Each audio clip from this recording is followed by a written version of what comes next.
ಶಾಲಾ ವಾಹನ ಹರಿದು 8 ವರ್ಷದ ಬಾಲಕಿ ದುರಂತವಾಗಿ ಅಂತ್ಯ ಕಂಡಿರುವಂತಹ ಘಟನೆ ಬೀದರ್ನ ಜನವಾಡ ಗ್ರಾಮದ ಪೊಲೀಸ್ ಠಾಣಾ ವ್ಯಾಪ್ತಿಯಲ್ಲಿ ನಡೆದಿರುವಂಥದ್ದು. ಈ ಒಂದು ಘಟನೆ ಏನಿದೆ, ಒಂದು ಚಿಕ್ಕ ಮಗು ಶಾಲೆಯಿಂದ ಬಂದು ಎಳೆದಿತ್ತು ಬಸ್ಸಿಂದ. ಆ ಸಮಯದಲ್ಲಿ ಆದಂತಹ ಒಂದು ಘಟನೆ ಇದು.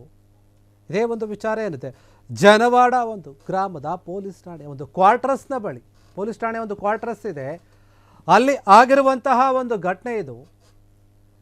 ಗಡಿಕುಶನೂರು ಗ್ರಾಮದ ಋತ್ವಿ 8 ವರ್ಷದ ಸಾವನ್ನಪ್ಪಿರುವಂತಹ ಒಂದು ಬಾಲಕಿ ಅಂತ ಹೇಳಲಾಗ್ತಾ ಇದೆ. ಬೀದರ್ ತಾಲೂಕಿನ ಜನವಾಡ ಗ್ರಾಮದ ಗುರುನಾನಕ್ ಶಾಲೆಯಲ್ಲಿ ಋತ್ವಿ ಎನ್ನುವಂತಹ ಒಂದು ಬಾಲಕಿ ಶಾಲೆಯಲ್ಲಿ ಓದ್ತಾ ಇರ್ತಾಳೆ. ಶಾಲೆಯಿಂದ ವಾಪಸ್ಸು ಮನೆಗೆ ಬರುವಾಗ ಸಾವನ್ನಪ್ಪಿದ್ದಾಳೆ ಅಂತ ಹೇಳಲಾಗ್ತಾ ಇದೆ. ಗುರುನಾನಕ್ ಶಾಲೆಯಿಂದ ಮನೆಗೆ ಬರುವಾಗ ಡ್ರಾಪ್ ಮಾಡಿತ್ತು ಶಾಲೆ ವಾಹನ ಬಸ್ಸು.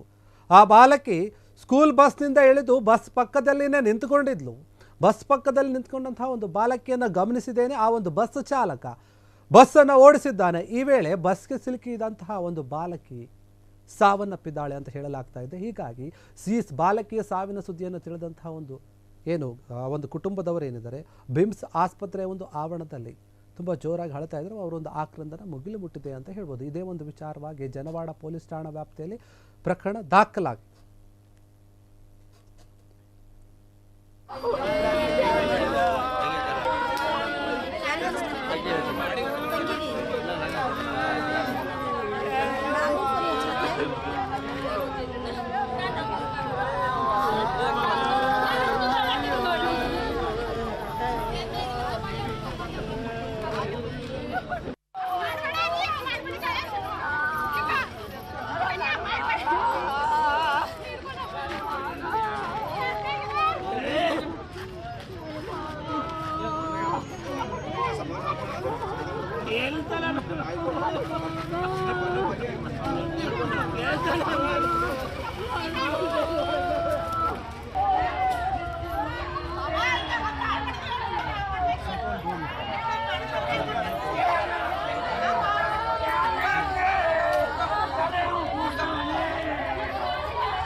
ಕ್ಷಣ ಕ್ಷಣದ ಸುದ್ದಿಗಳಿಗಾಗಿ ಫ್ರೀಡಂ ಟಿವಿ ಸಬ್ಸ್ಕ್ರೈಬ್ ಮಾಡಿ, ಲೈಕ್ ಮಾಡಿ ಹಾಗೂ ಫಾಲೋ ಮಾಡಿ.